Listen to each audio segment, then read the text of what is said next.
Hello everyone. I hope you all are doing good. Also, many of you were asking about the placement process, and I think this is a step-by-step placement process. And after this, I will tell you the strategy how to fulfill all the placement process in advance.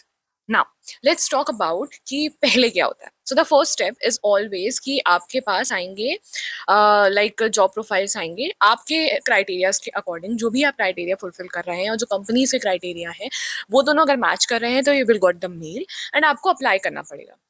तो उसके बाद होते हैं pre placement talk, जहाँ पे companies अपनी strategies बताती हैं, अपनी जॉब प्रोफाइल्स बताती हैं, पीपीटी शो होती है जिसमें वो अपने ऑर्गेनाइजेशन के बारे में बताते हैं कि उनके यहाँ क्या होता है क्या नहीं होता, मतलब everything about the organisation you will get. Now आप वहां पे जो भी आपके माइंड में क्वेश्चन है उस पर्टिकुलर ऑर्गेनाइजेशन के बारे में, you can ask anything. After that आपका स्टार्ट होता है ऑनलाइन टेस्ट और रिटन टेस्ट. वैसे मोस्टली ऑनलाइन टेस्ट होता है, बहुत कम रिटन टेस्ट होते हैं. तो अब ऑनलाइन टेस्ट में आपके क्या क्या चीजें आती रही हैं, क्वांटिटेटिव, लॉजिकल, इंग्लिश, किसी किसी में सीएन, ओएस और डीबीएमएस भी आती हैं. ठीक है. अब कोडिंग क्वेश्चंस होते हैं जिसमें आपका रिटन टेस्ट के बाद एक कोडिंग राउंड भी होता है. या तो ये होगा कि आपका रिटन टेस्ट क्लियर हो गया उसके बाद कोडिंग राउंड है, या तो उसी ऑनलाइन टेस्ट में एप्टीट्यूड के साथ साथ आपका कोडिंग राउंड भी होगा. नाउ इसलिए ये सब अगर क्लियर हो जाता है कि आपका ऑनलाइन टेस्ट क्लियर हो गया, आपका कोडिंग भी हो गया उसमें, अगर उसी ऑनलाइन में कोडिंग भी है तो वेल गुड, बट अगर नहीं है तो कोडिंग का अलग से होता है. नाउ अब आता है जीडी. ठीक है, जिसमें आता है ग्रुप डिस्कशन राउंड. आपको एक पर्टिकुलर टॉपिक दिया जाएगा, उसके अकॉर्डिंग आपको एक ग्रुप डिस्कशन करना होगा, जिसमें वो पर्टिकुलर पर्सन को, कैंडिडेट को मार्क्स देते हैं कि इसने इतना अच्छा बोला है इस टॉपिक पे. मतलब आपको अकेले नहीं बोलना होता है, आपको डिफेंड करना होता है उस टॉपिक को, या आपको उसके अगेंस्ट में बोलना होता है, वो आप पे डिपेंड करता है. इसके बाद जो ग्रुप डिस्कशन क्लियर हो जाता है फिर आता है टेक्निकल राउंड. और ग्रुप डिस्कशन ऑप्शनल होता है, सारी कंपनीज में नहीं होता है, but most of the companies में होती हैं ये चीजें. अब जब टेक्निकल राउंड आता है तो टेक्निकल राउंड में 2 राउंड भी हो सकते हैं, 3 राउंड भी हो सकते हैं और 1 राउंड भी हो सकता है, डिपेंड करता है उन ऑर्गेनाइजेशन के अकॉर्डिंग. अगर कैंडिडेट ज्यादा है तो बच्चों को छांटने के लिए वो करते हैं ऐसे, या तो उनका सोचने का समझने का तरीका, क्योंकि कुछ टेक्निकल राउंड्स बेस्ड होते हैं कि इसमें हम ये पूछेंगे, इसमें हम ये पूछेंगे, इसमें हम ये पूछेंगे. अब ये हो गया. उसके बाद आता है एचआर. जो भी टेक्निकल राउंड्स क्लियर करते हैं उनको एचआर बिहेवियरल क्वेश्चंस होते हैं उसमें. और ऐसा नहीं होता कि वो अगर आपका टेक्निकल राउंड क्लियर हो गया तो एचआर तो क्लियर हो ही जाएगा, इतना हल्के में मत लेना. कभी कभी एचआर बहुत सी इसमें होता है कि एचआर में ही वो हट जाते हैं, तो आपको ध्यान रखना है बिहेवियरल क्वेश्चंस की भी तैयारी उतनी ही करनी है.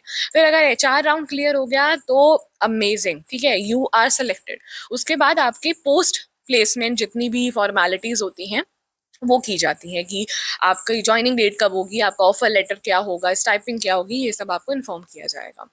अब आपको ध्यान क्या रखना है, चाहे आपका फर्स्ट ईयर हो, चाहे सेकंड ईयर हो, चाहे थर्ड ईयर हो, चाहे फोर्थ ईयर है, जो भी ये देख रहे हैं बच्चे, फोर्थ ईयर वालों के लिए थोड़ा सा ये होता है कि इस टाइम के लिए अब लेट हो गया है, बट जो पहले ये देख रहे हैं मैं ये एडवाइस करूंगी कि कोडिंग आप अपनी इतनी बेस्ट कर लें, एप्टीट्यूड आप इतनी बेस्ट कर लें कि आपको इतनी टेंशन ना हो वो राउंड आने, क्योंकि थर्ड ईयर में आपका स्टार्ट हो जाता है ये सब.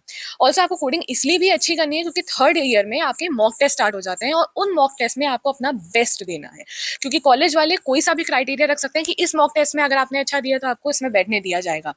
तो आपको मॉक टेस्ट बहुत अच्छे से देने हैं, इनफैक्ट मॉक इंटरव्यू भी अच्छे से देना है, मॉक ग्रुप डिस्कशन भी अच्छे से देना है. ये प्रैक्टिस के लिए होते हैं, बट आपको अच्छे से वो चीज देना है कि आप उस चीज को क्लियर कर सको. Let's talk about strategy in advance, what you need to do.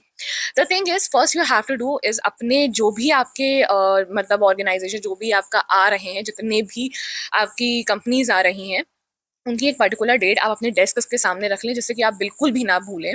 उनके जॉब डिस्क्रिप्शन को पढ़ें, उस जॉब डिस्क्रिप्शन के अकॉर्डिंग अपना रिज्यूमे बनाएं. ये नहीं कि आपने जो बना लिया है बस उसी को करना है, ये मैंने भी गलती की थी स्टार्टिंग में. बट आपको जो जॉब डिस्क्रिप्शन दिया है ना, उसी के अकॉर्डिंग आपको अपने स्किल्स शो करने हैं कि हाँ मैं इसमें बेस्ट स्टैंड आउट करता हूँ.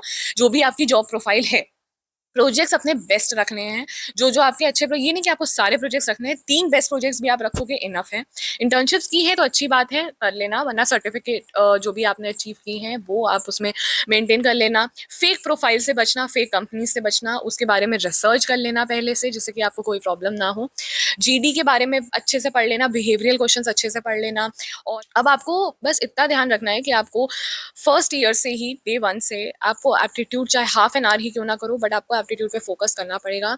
मैं सोच रही हूँ कि I will make a video on 150 questions of logical, 150 questions of English, जो भी, और क्वांटिटेटिव, जो भी बेस्ट 150 क्वेश्चंस हैं जो मोस्टली कंपनीज में पूछे जाते हैं, वो मैं सोच रही हूँ अपलोड करने की, एंड मैं उसमें सॉल्व भी करूँगी।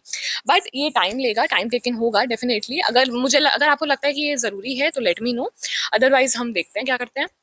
एंड आई जस्ट वॉन्ट कि आप अपना बेस्ट दो, नर्वस मत हो, ठीक है। सारी चीज़ें अपनी सेकेंड ईयर या थर्ड ईयर तक अपने फील्ड को, अपने कि अपना इंटरेस्ट किस में है उसमें अपना कंफर्म कर लो, उस पर्टिकुलर चीज़ में ही अपना बेस्ट दो। ऐसा नहीं है कि सब कोडिंग कर रहे हैं, सब सॉफ्टवेयर डेवलपर बन रहे हैं तो आपको भी बनना है। अगर आपको इंटरेस्ट है तो वेल एंड गुड, वरना बहुत सारी फील्ड्स हैं, you can go anywhere in the IT sector, ठीक है। I think this video needs to be end, and मैंने जितना भी मुझे लगता है मैंने बता दिया है। And if you have any queries, any questions related to anything, you can ask in the comment section. I always answer each and every comment. So like this video and subscribe my channel so that you will get more videos like this. And if you want any type of another video which you have in your mind, please let me know so that I can make accordingly. Okay, bye, take care.